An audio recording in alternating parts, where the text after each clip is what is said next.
Hello and welcome to Wisdom Trek. This is Guthrie Chamberlain and I am your guide to wisdom and creating a living legacy.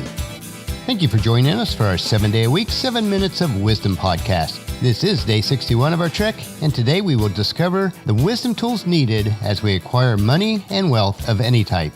Let us trek together as we learn to build your living legacy each day. We are recording our podcast from our studios at the Big House in Marietta, Ohio today, and each day seems to bring new challenges and opportunities to learn. I do admit sometimes those challenges can be, challenging. I realize that you go through learning opportunities as well.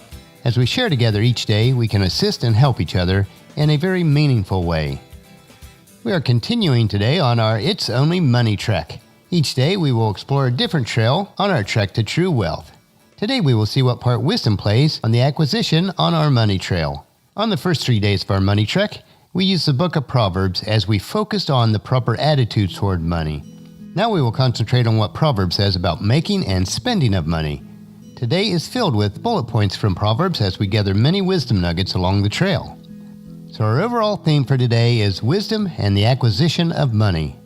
It matters a great deal how money is obtained. Proverbs reminds us that God is intimately concerned in the way that we earn our living. God is not indifferent to how we obtain our money. Proverbs 16:11, the Lord demands accurate scales and balances. He sets standards for fairness. And Proverbs 22, verses 22 and 23, don't rob the poor just because you can or exploit the needy in court. For the Lord is their defender. He will ruin anyone who ruins them. Money which is gained in an ungodly way will not bring us any lasting benefits. Instead, it will actually bring us our own misery. Proverbs 10:2 puts it this way, tainted wealth has no lasting value, but right living can save your life.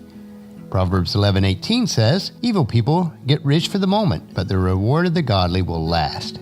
Proverbs 20:17, stolen bread tastes sweet, but it turns to gravel in the mouth. And Proverbs 21:6, wealth created by a lying tongue is a vanishing mist and a deadly trap. Some people make money by questionable, if not illegal means, and then attempt to salve their consciences by giving a portion to the church or some other good charity organization. In their minds, benevolence is the end that justifies the corrupt means. The tragedy is here that there are all too many churches and organizations that are eager to relieve the guilt of undisciplined men by taking their money, helping them feel good about their dishonesty. But Proverbs tells us that no sacrifice is pleasing to God if it is wrongly gained. Proverbs 21 verse 3, the Lord is more pleased when we do what is right and just than when we offer him sacrifices. In Proverbs 21 verse 27, the sacrifice of an evil person is detestable, especially when it is offered with wrong motives. Today we're going to look at 3 principles that sum up the teaching of Proverbs on how we should acquire money. Let me share this wisdom with a brief word of explanation on each. Number 1, money should not be pursued without a cost to us. You might call this the principle of toil and time. From the fall of Adam in the Garden of Eden, which took place many centuries before Proverbs was written, the curse that God placed on man was clear. Genesis 3:17, and to the man he said, since you listened to your wife and ate from the tree whose fruit I commanded you not to eat, the ground will be cursed because of you. All your life you will struggle to scratch out a living from it. There are 3 underpinnings of the principle of toil and time. First, money should not be sought without toil or hard work. Second, money should not be sought without an investment of our time. And thirdly, money obtained too easily or quickly will soon be gone.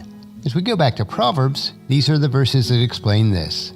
Proverbs 10:4, lazy people are soon poor, hard workers get rich. Proverbs 12:11, a hard worker has plenty of food, but a person who chases fantasies has no sense. Proverbs 14:23, work brings profit, but mere talk leads to poverty. Proverbs 20:13, if you love sleep, you will end in poverty. Keep your eyes open, and there will be plenty to eat. And Proverbs 20:21, an inheritance obtained too early in life is not a blessing in the end. The opposite of diligence and hard work is laziness. The lazy seek to avoid work altogether. Since they must make money to live by, they turn to schemes and get-rich-quick offers. Proverbs teaches us that these alternatives to work will not succeed in the long run. And number 2, money should not be gained at the price of principle. Proverbs 10:2 calls money acquired at the expense of principles tainted wealth. Other proverbs are more specific as to the principles which we dare not violate in our pursuit of income. I will list the following 5 principles which we ought never to violate in the making of money. First, money should not be gained at the expense of truth. Proverbs 20:17, stolen bread tastes sweet, but it turns to gravel in the mouth. And Proverbs 21:6, wealth created by a lying tongue is a vanishing mist and a deadly trap. Second, money should not be gained at the expense of justice. Proverbs 16:8, better to have a little with godliness than to be rich and dishonest. Proverbs 13:11, wealth from get-rich-quick schemes quickly disappears. Wealth from hard work grows over time. And Proverbs 29:4, a just king gives stability to the nation, but one who demands bribes destroys it. Thirdly, money should not be gained at the expense of others. Proverbs 22:22, don't rob the poor just because you can or exploit the needy in court. Proverbs 28:24, anyone who steals from his father and mother and says, "What's wrong with that?" is no better than a murderer. And Proverbs 28:8, income from charging high interest rates will end up in the pocket of someone who is kind to the poor. Fourthly, money should not be gained at the expense of right living. Proverbs 10:2, tainted wealth has no lasting value, but right living can save your life. And Proverbs 11:18, evil people get rich for the moment, but the reward of the godly will last. Fifth, money should not be acquired at the expense of our priorities. I think we can agree, I believe, that we should never do anything that is illegal, wicked, or immoral in order to gain wealth. But Proverbs carries this principle even further. We should not sacrifice any biblical priority or compromise our integrity to earn money either. Since there are many things in life that are more important than money, our efforts to earn money should never rearrange these priorities. For example, this week we already learned that a happy home is more important than a prosperous one. Proverbs 15:17, a bowl of vegetables with somebody you love is better than a steak with someone you hate. And Proverbs 17:1, better a dry crust eaten in peace than a house filled with feasting and conflict. The pursuit of money should never take toll on our home life, the truth, justice, others, or your personal integrity. Priorities should never be laid aside or rearranged in the making of money. Well, that'll finish our podcast for today. If you've missed any of the previous podcasts, especially this series on money, please check them out at Wisdom Trek at iTunes, Stitcher, SoundCloud, or at wisdom-trek.com. Tomorrow we will consider the topic, It's Only Money, Part 5, and what to avoid so that you do not lose the money once you have obtained it. So please join us tomorrow for another day of Wisdom Trek, Creating a Legacy.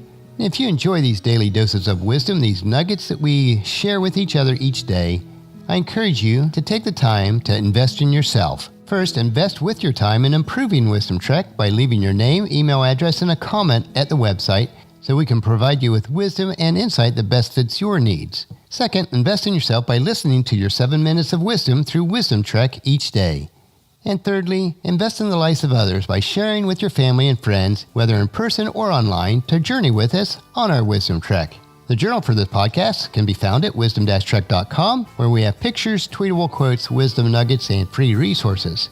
And I thank you for allowing me to be your guide, your mentor, and most importantly, your friend, as I serve you through the Wisdom Trek podcast and journal each day.